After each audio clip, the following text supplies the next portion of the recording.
il y a trois sortes de fractions. L'addition de fractions, multiplication de fractions.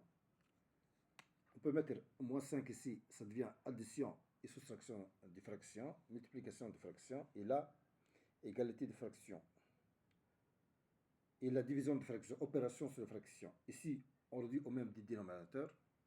Donc ça fait 2 fois 2 sur 2 fois 3 plus 5 sur 6 égale, etc. Ici, multiplication des divisions de fractions, ça fait 2 fois 7, 3 fois 5. Après, on fait etc. Pour l'égalité entre les fractions, c'est une situation de proportionnalité, tableau de proportionnalité en statistique et en proportionnalité, en pourcentage. Il y a la règle de 3, il y a le produit en courroie. Donc on fait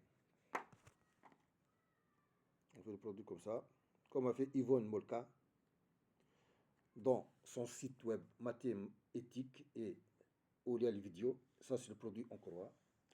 Règle de 3, produit en courroie, ça donne 5 fois 6 égale 3 fois 10. 5 fois 6 égale 10 fois 3. Ça c'est multiplication.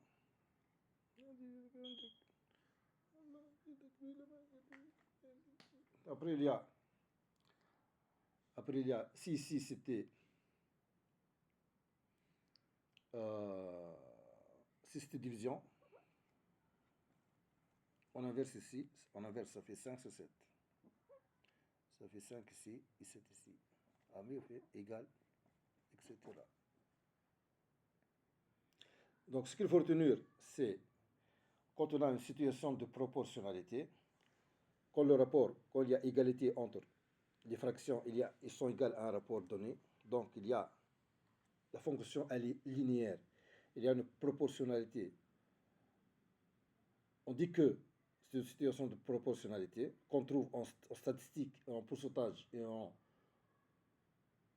taux d'évolution, en taux de proportionnalité. Dans ce cas, on utilise le produit en courroie. On a 5 fois 6 égale 10 fois 3 dans cet exemple-là.